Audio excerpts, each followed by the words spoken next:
మీ business ఏదైనా మీ ఊర్లో promotion చేయాలంటే అది సుమన్ టీవీతోనే సాధ్యం. ఇప్పుడే సంప్రదించండి.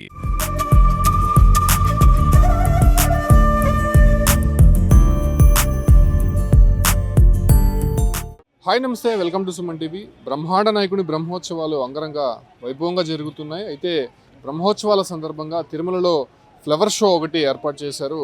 ఇదన్నీ కూడా ఆకట్టుకుంటున్నాయి. అంటే వివిధ రకాల పుష్పాలతో పాటు రామాయణ మహాభారత ఇతిహాసాల్లోని ముఖ్య ఘట్టాలను ఇక్కడ ప్రదర్శన రూపంలో ఉంచారు. అంటే మనం లోపలికి వెళ్ళేటువంటి ప్రధానమైనటువంటి మార్గాల్లో చూడొచ్చు.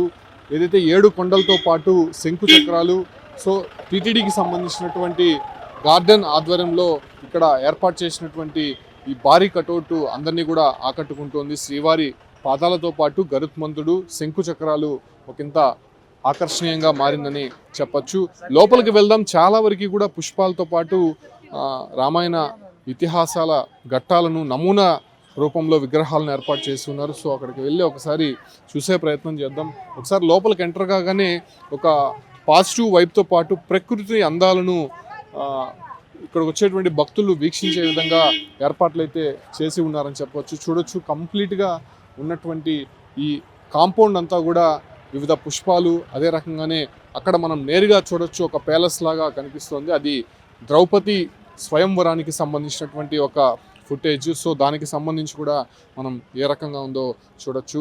మనం ఎంటర్ కాగానే కుడివైపున చూడొచ్చు, ఏదైతే లంకా దహనం చేస్తున్నటువంటి ఆంజనేయ స్వామికి సంబంధించినటువంటి ఒక ఎగ్జిబిషన్ ఏ రకంగా ఉందో. సో ఈ ఫోటోలో చూడొచ్చు, అప్పట్లో లంకా దహనం ఏ రకంగా అయిందో క్లియర్ కట్గా భక్తులకి తెలిసే విధంగా కూడా ఇక్కడ ఏర్పాట్లు చేసి ఉన్నటువంటి దృశ్యాలు చూస్తున్నాం. కుడివైపును చూడొచ్చు, అంటే వివిధ రకాల పుష్పాలు, అంటే అనేక రాష్ట్రాల నుంచి అక్కడ ఉన్నటువంటి వెరైటీ ఫ్లవర్స్ని కూడా తీసుకొని వచ్చారు. ఎంత చూడడానికి దేదీప్యమానంగా కనిపిస్తుందో, ఒక ప్రకృతి అందాలని తిరుమలకి తీసుకొని వచ్చి ఇక్కడ పెట్టినటువంటి దృశ్యాలు అయితే చూస్తూ ఉన్నాం. అంటే ప్రతి ఒక్క దృశ్యకావ్యం అనేది ఇక్కడ అందరినీ కూడా ఆకట్టుకుంటోంది. సో ఒక్కొక్క ఘట్టానికి సంబంధించినటువంటి ప్రదర్శనను మీకు వివరించే ప్రయత్నం చేస్తాను. ప్రస్తుతం ఈ యొక్క పుష్పాలంతా కూడా చాలా అందంగా కనిపిస్తున్నాయి. వచ్చేటువంటి భక్తులు, అదే రకంగానే ఇక్కడ ఉన్నటువంటి వారందరూ కూడా మంత్రముగ్ధులు చేసే విధంగా ఇక్కడ ఫ్లవర్ షో అనేది ఏర్పాటు చేసి ఉన్నారు. సో కంప్లీట్గా ఇక్కడ చూడొచ్చు ఫ్లవర్ డెకరేషన్కి సంబంధించి, అంటే ఒక ఫ్లవర్ డెకరేషన్ కాదు, దాదాపు ఎక్కడెక్కడి నుంచో తెప్పించినటువంటి ఫ్లవర్స్ని దాదాపు 9 రోజుల పాటు ఉంచే విధంగా కూడా ఏర్పాట్లు అయితే చేసి ఉన్నారు టీటీడీ. ప్రతి సంవత్సరం కూడా ఈ ఒక్క ఫ్లవర్ షో అనేది అందరినీ ఆకట్టుకుంటూ ఉంటుంది. సో ఆ రకంగా మనం చూస్తూ ఉన్నాం. ప్రత్యేకించి ఫ్లవర్ డెకరేషన్కి సంబంధించి ఆకట్టుకుంటుంటే, మరోవైపు ఇక్కడ రామాయణ మహాభారత ఇతిహాసాలను సూచించే విధంగా కూడా మనకి ఇక్కడ కనిపిస్తోంది.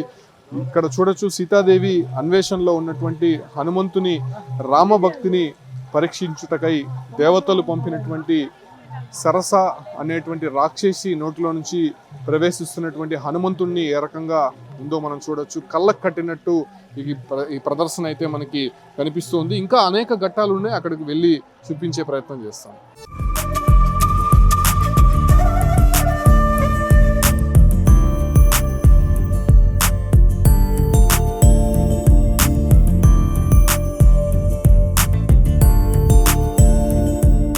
ఇక్కడ చూడొచ్చు, కర్ణుడిని అర్జునుడు సంహరించినటువంటి ఒక ఘట్టాన్ని ఇక్కడ ఏర్పాటు చేశాడు. యుద్ధంలో భూదేవి శాపంతో భూమిలోకి కూరుకుపోయినటువంటి రథచక్రాన్ని ఎత్తుతున్న కర్ణుని మీద బాణం వదులుతున్నటువంటి అర్జునుడు ఏ రకంగా ఉందో చూడొచ్చు. మనం ఈ వైపున ఉన్నటువంటి ఒక దృశ్యకావ్యం చూడొచ్చు. ఏదైతే యుద్ధంలో జరిగినటువంటి ఒక సన్నివేశాన్ని ఇక్కడ కళ్ళకు కట్టనట్టు వివరిస్తూ కూడా ఒక ప్రదర్శన అయితే ఇక్కడ ఉంచినటువంటి పరిస్థితి కనిపిస్తోంది. అంటే చూడడానికి చాలా నిజంగా మనం నేరుగా చూసినటువంటి విధంగా అప్పట్లో ఇలాంటి సంఘటనలు, ఇలాంటి అంశాలను వచ్చేటువంటి విధంగా ఇక్కడ తెరపైకి తీసుకొచ్చినటువంటి పరిస్థితులు అయితే చూస్తూ ఉన్నాం. ఇక్కడ చూడొచ్చు, శ్రీకృష్ణుడికి సంబంధించినటువంటి ఆయన ఒక పుష్పవనంలో ఆడుకుంటుండేటువంటి ఒక ప్రదర్శన అయితే ఇక్కడ ఇక్కడ ఉంచినటువంటి పరిస్థితి కనిపిస్తుంది. ఇక్కడ చూడొచ్చు, అంటే ప్రతి దగ్గర కూడా ఒక్కొక్క ఫ్లవర్ డెకరేషన్ అనేది ఏర్పాటు చేసినటువంటి పరిస్థితి కనిపిస్తోంది. సో ఇంకా చాలా ఘట్టాలు ఉన్నాయి, మనం వెళ్ళి చూసే ప్రయత్నం చేద్దాం, పదండి.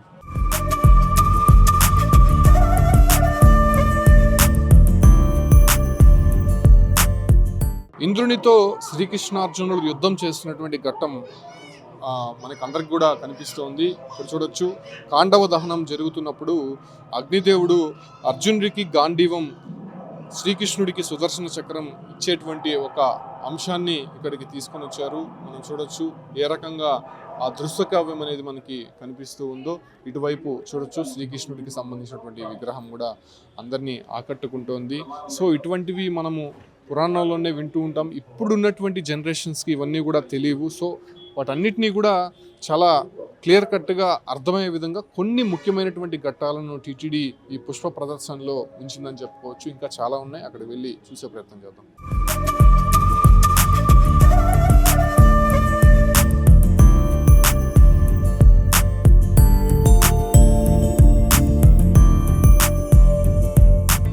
ద్రౌపది స్వయంవరం ఇదొక అపురూపమైనటువంటి ఘట్టం. ప్రస్తుతం ఆ ఒక్క ఘట్టానికి సంబంధించి కూడా ఇక్కడ మనం చూడొచ్చు. ద్రౌపదిని ఎవరికి ఇచ్చి చేయాలనేటువంటి ఒక సందేహం వచ్చినప్పుడు అనేక మంది రాజులను పిలిచి ఇక్కడ ఒక పరీక్ష పెడతారు. మత్స్య యంత్రాన్ని ఎవరైతే ఛేదిస్తారో సో వాళ్ళకే ద్రౌపదిని ఇచ్చి వివాహం చేసేందుకు ఇక్కడ ఒక పరీక్ష అనేది పెడతారు. సో ఆ ఒక్క పరీక్షకి సంబంధించినటువంటి ఒక ఘట్టాన్ని ఇక్కడ పెట్టచ్చు. దీంట్లో ధర్మరాజుతో పాటు శ్రీకృష్ణుడు, కర్ణుడు, దుశ్శాసనుడు, శకుని, దుర్యోధనుడు, సో వీళ్ళందరూ రాజులు కూడా పాల్గొంటూ ఉంటారు. అయితే అర్జునుడు ఏ రకంగా దాన్ని ఛేదిస్తాడో మనం ఇక్కడ మత్స్యయంత్రం పైన చూడొచ్చు. మత్స్యయంత్రం అనేది తిరుగుతూ ఉంటుంది. సో దాన్ని ఛేదించాలనేటువంటి ఒక దృఢ సంకల్పంతో ఇక్కడ ఉన్నటువంటి రాజులందరూ కూడా పోటీ పడుతున్నటువంటి దృశ్యాన్ని మనం ఇక్కడ చూడొచ్చు. అంటే దీని వెనక కూడా చూడొచ్చు ఏ రకంగా అప్పట్లో ఉన్నటువంటి సెటప్ని ఏ రకంగా ఉంటుందో. సో దానికి సంబంధించి చూడొచ్చు. అక్కడ ద్రౌపది ఏ రకంగా ఉందో, ఆ ద్రౌపది చేతిలో ఉన్నటువంటి మాలని ఎవరికి వరిస్తుందో, ఎవరు మెడలో పడుతుందో అనే దానిపైన కూడా ఈ ఒక ఘట్టం అనేది అప్పుడు జరిగింది కాబట్టి సో దానికి సంబంధించే ఈ ఒక్క అంశాన్ని ఇక్కడికి తీసుకొచ్చినటువంటి పరిస్థితి కనిపిస్తుంది.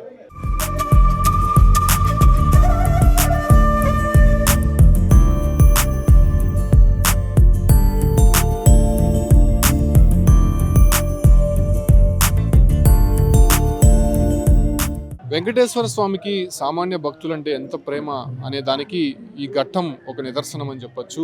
తొండమానుడు బంగారు పూలను వెంకటేశ్వర స్వామికి సమర్పించి తాను బహుకరించినటువంటి పుష్పాలు అమితమైనటువంటి భక్తితో సమర్పించాను, తో తనకి మించి ఎవరు కూడా స్వామికి సమర్పించలేరనే ఒక అహంకారంతో ఉన్నటువంటి భక్తిని మనం అక్కడ చూస్తున్నాం. అయితే వెంకటేశ్వర స్వామి మాత్రం తమ ఏదైతే అపురూపమైనటువంటి భక్తిని ప్రదర్శిస్తున్న ఒక కుమ్మరి భీమన్న సమర్పించినటువంటి మట్టి పూలతో పూజించినటువంటి పూలను తన పాదాల చెంత చేర్చినటువంటి దృశ్యాన్ని మనం చూస్తున్నాం.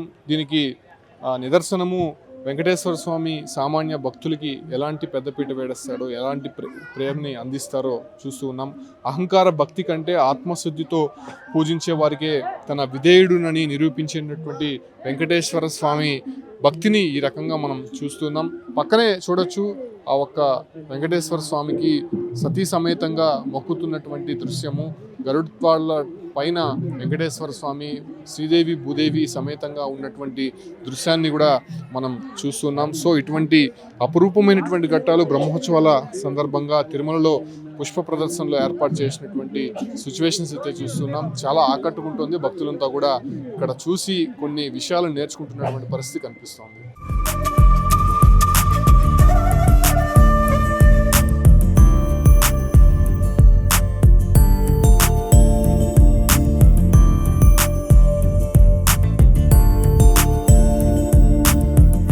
ఇక్కడ మరో ఘట్టం చూడొచ్చు.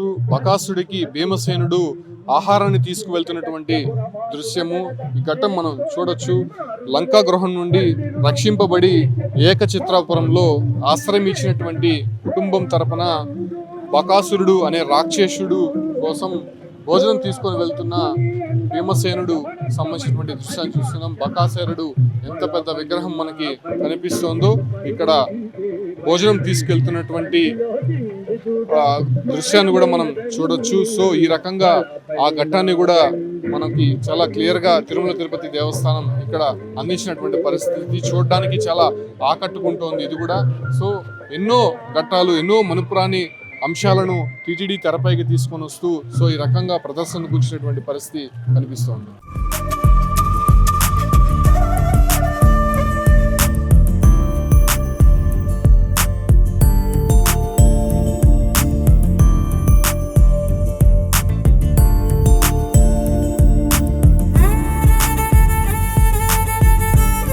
శశిరేఖ అభిమన్యుల పరిణయోత్సవంలో ఘటోద్గజుడికి అందించినటువంటి పలహారాలను ఇక్కడ ప్రదర్శనగా ఉంచారు. చూడొచ్చు ఎన్ని రకాల పలహారాలను ఘటోద్గజుడు భుజిస్తున్నాడో. సో ఆ రకమైనటువంటి ఘట్టాన్ని ఇక్కడ ప్రదర్శనకి ఉంచినటువంటి పరిస్థితులు మనం చూస్తున్నాం. ఎన్ని రకాలు అప్పట్లో ఘటోద్గజుడు భుజించాడో సో అవన్నీ కూడా ఇక్కడ భక్తుల కోసం ప్రదర్శనకి ఉంచినటువంటి పరిస్థితి. ఇక్కడ మరో ఘట్టాన్ని కూడా మీకు చూపించే ప్రయత్నం చేస్తాను. ఇక్కడ చాలా వరకు కూడా భక్తులని ఆకట్టుకుంటున్నటువంటి పరిస్థితి కనిపిస్తోంది. సత్యభామ అహంకారంతో సమర్పించినటువంటి తూచినటువంటి ధనం కంటే రుక్మిణి భక్తితో సమర్పించినటువంటి తులసీదళం గొప్పదని నిరూపించిన శ్రీకృష్ణుని తులాభారం ఏ రకంగా ఉందో మనం చూడొచ్చు. సత్యభామ అహంకారంతో ఇవన్నీ అంటే వజ్ర వైడూర్యాలు నగలన్నీ కూడా ఆమె శ్రీకృష్ణుడికి తులాభారం వేసినటువంటి పరిస్థితులు మనం చూస్తున్నాం. అయితే దానికంటే కూడా తులసీధనంతో గొప్పతనం వివరించినటువంటి శ్రీకృష్ణుని తులాభారం ఏ రకంగా ఉందో రుక్మిణికి సంబంధించినటువంటి మరో అంశం కూడా ఇక్కడ చూస్తున్నాం. అక్కడ చూడొచ్చు కేవలం ఒక తులసీదళంతోనే శ్రీకృష్ణుని ఆకట్టుకుంటున్నటువంటి దృశ్యకావ్యం అనేది ఈ ఘట్టం చాలా అపురూపంగా కనిపిస్తోంది. తిరుమలలో ఇది కూడా అందరినీ కూడా ఆకట్టుకుంటున్నటువంటి పరిస్థితి కనిపిస్తోంది. దాంతోపాటు కూడా మనం ఇక్కడ చూడొచ్చు శ్రీకృష్ణుని అవతారాలు ఎన్ని రకాలైతే ఉంటాయో అవన్నీ కూడా ప్రదర్శనకు ఉంచినటువంటి సిచ్యువేషన్స్ అయితే చూస్తున్నాం. చాలా రకాలైనటువంటి శ్రీకృష్ణుని ఫోటో గ్యాలరీ అందరినీ కూడా ఆకట్టుకుంటూ ఉంది. మనం ఆ వైపు నుంచి చూడొచ్చు. శ్రీకృష్ణుడు చాలా అందంగా ఉంటాడు, చాలా ముగ్ధ మనోహరుడు. సో ఆ రకమైనటువంటి శ్రీకృష్ణుని అలంకారం ఏ రకంగా మనకి పెట్టారో, గోవులతో పాటు ఉండడము, అదే రకంగానే చిన్న పిల్లవాడిలా కనిపించడము, పిల్లని ద్రోవి పెట్టుకొని ఆయన ఊదినటువంటి ఆ ఒక ఫోటో గ్యాలరీ చాలా ముద్దుగా కనిపించేటువంటి శ్రీకృష్ణుడికి సంబంధించినటువంటి అవన్నీ కూడా మనం చూస్తూ ఉన్నాము. ఇక్కడ చాలా వరకు కూడా ఆకట్టుకునేటువంటి అంశం ఏంటంటే రామాయణాలు, ఇతిహాసాలు, పురాణాలు వైపు ఉంటే ఇక్కడ ఉండేటువంటి పుష్పాలు చాలా అలంకరంగా కనిపిస్తూ ఉన్నాయి. ఇక్కడ చూడొచ్చు శ్రీకృష్ణుడు ఏ రకంగా ఆయన ఆట పట్టిస్తున్నాడో. ఆయన చాలా వరకు కూడా ముగ్ధ మనోహరుడు. ఆయన వెన్న చిలకడం కానీ లేకపోతే ఆ వెన్నతో ఆడుకోవడం కానీ ఇవన్నీ కూడా చిలిపి కృష్ణుని చేష్టలుగా మనం భావిస్తూ ఉంటాం, చెప్పుకుంటూ ఉంటాం. సో ఆ రకమైనటువంటి దృశ్యాలన్నీ కూడా ఇక్కడ ఆకట్టుకుంటున్నటువంటి పరిస్థితి.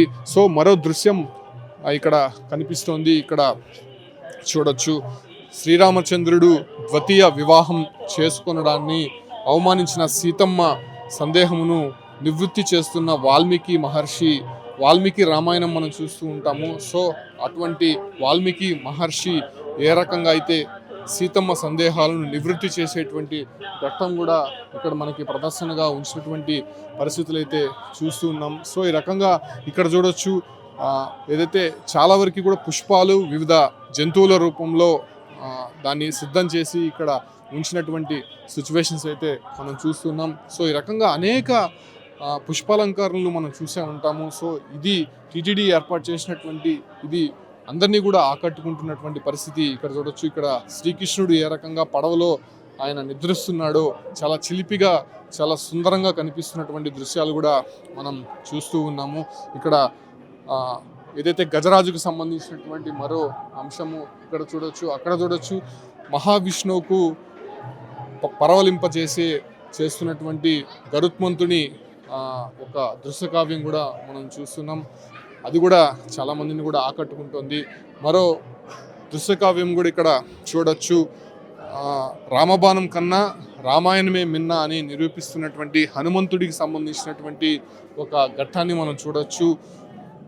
యాయతి రాజును కాపాడుటకు అభయం ఇచ్చినటువంటి అంజనాదేవి, హనుమంతుని తల్లి అంజనాదేవి, ఆ మాట కోసం తను ఆరాధించే శ్రీరామచంద్రునితో యుద్ధానికి స్థిరపడినటువంటి హనుమంతుడు ఏ రకంగా ఉన్నాడో ఆయన దృశ్యాన్ని మనం చూడొచ్చు. ఈ పక్క శ్రీరాముడు, ఆ పక్క హనుమంతుడు ఉన్నటువంటి దృశ్యాన్ని కూడా మనం చూస్తున్నాం. సో ఈ రకంగా తిరుమలలో ఉన్నటువంటి ఈ ఫోటో గ్యాలరీ అందరినీ కూడా ఆకట్టుకుంటుంది. చాలా అపురూపమైనటువంటి దృశ్య కావ్యం. ప్రతి ఒక్కరు కూడా వచ్చి దీన్ని వీక్షించాల్సిందే. ఎందుకంటే తిరుమలని శ్రీవారిని దర్శించుకోవడానికి అనేక మంది, లక్షలాది మంది భక్తులు వస్తూ ఉంటారు. ప్రస్తుతం బ్రహ్మోత్సవాలు జరుగుతున్నాయి కాబట్టి బ్రహ్మోత్సవాల్లో ఆ వాహన సేవల్ని వీక్షిస్తూ ఉంటారు. కాకపోతే రామాయణ ఇతిహాస పురాణాలను, ఆ ఘట్టాలను మనకి తెలిసే విధంగా, ముఖ్యమైనటువంటి అంశాలను తెలిసే విధంగా ఇలాంటి ఫోటో గ్యాలరీతో పాటు నమూనా విగ్రహాలను కూడా ఏర్పాటు చేసి ఉన్నారు. ఖచ్చితంగా ఇక్కడికి వచ్చి వీక్షించాలని చెప్పి కూడా సుమన్ టీవీ కోరుతోంది. Keep watching Suman TV.